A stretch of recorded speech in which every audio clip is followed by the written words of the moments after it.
tuning into Black and White Sports on YouTube. The no-holds-barred truth on sports. The main event starts. All right, Black and White Sports supporters, let's talk about the Cleveland Browns quarterback situation because it is a full-on media crash out.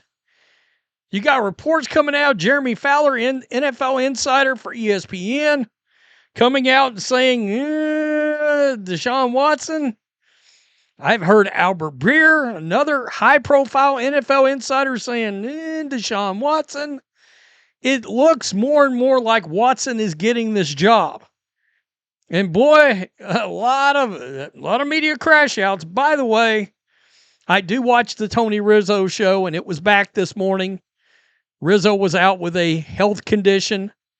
I'm not going to say what it is here. You can go watch the video that they put up, either on X or on the ESPN Cleveland YouTube channel. But welcome back, Riz.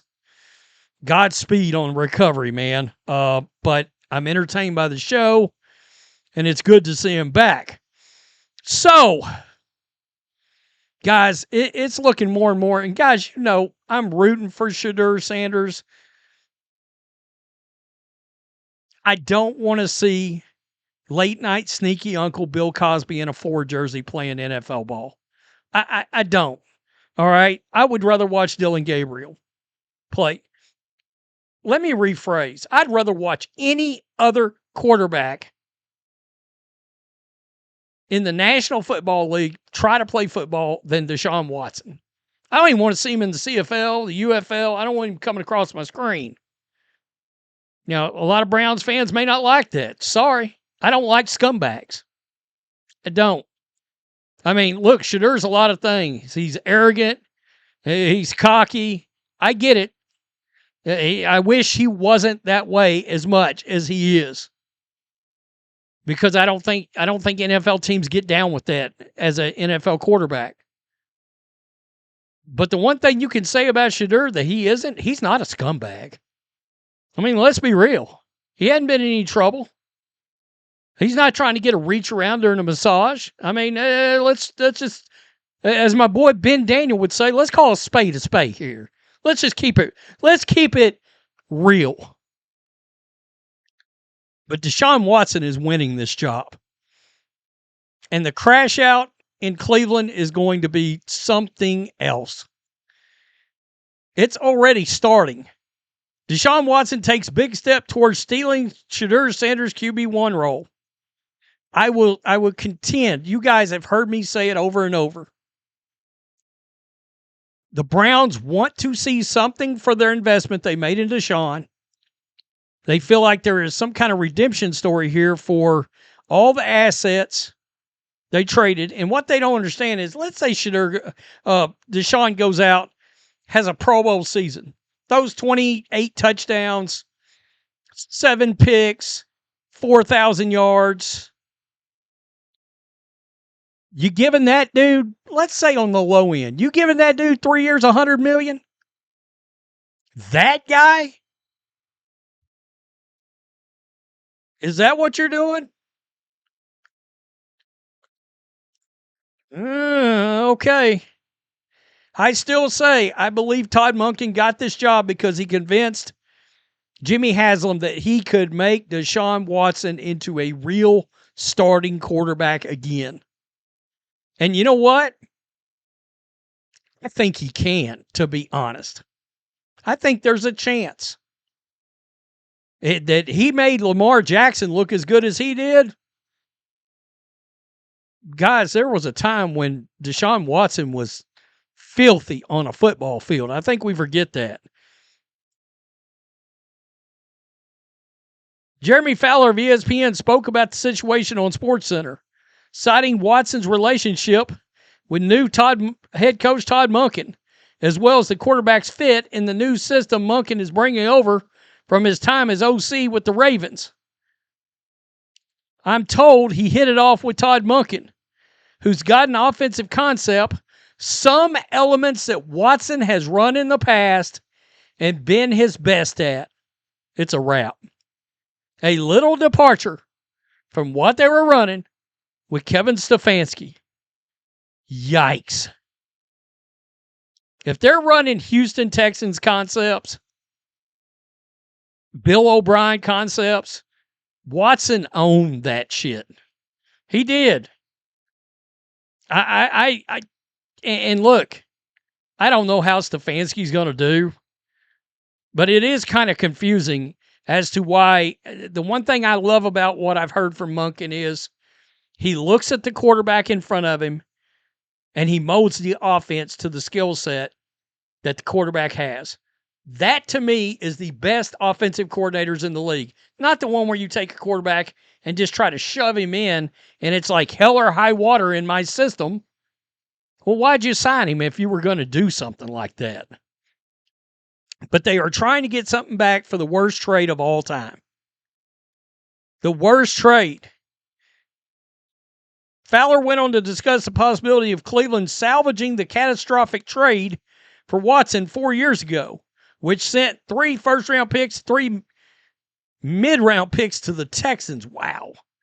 Quote, talking to people around the league, they believe Watson could eventually earn this job because his veteran presence, and if he can get back to 70 or 80% of what he was from the Houston days, maybe they can sort of salvage this trade.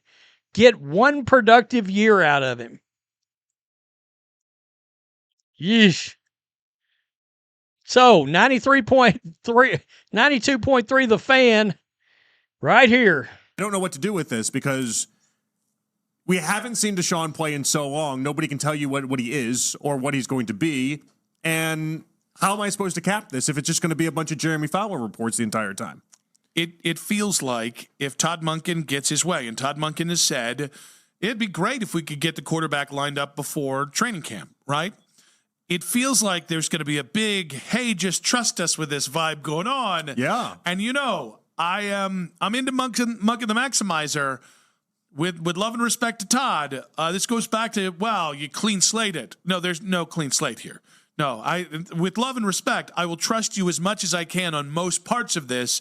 On a quarterback position that I don't see play out, I don't know how I can trust you. But I don't trust him at all anyway. I just want to lay it out for everybody. So we have a quarterback battle that nobody except for 1 day out of the week is going to be privy to for the media, and it's going to be a very short portion, and it is what it is. But we have this big quarterback battle, and the entire stretch of it is just supposed to be leaked reports from reporters, and we're supposed to take that as gospel. Yep. So great. We all have no clue what is actually going to happen or go on. Okay, so let me keep it real. This thing is rigged. All right? I mean, they know Deshaun. Deshaun's a veteran quarterback. He's going to look better in OTAs. He's going to look better in training camp. He's going to look better in preseason. He is. And now, listen to me on this. All these media people now are coming out, whether it's up close Cleveland media or national NFL insiders.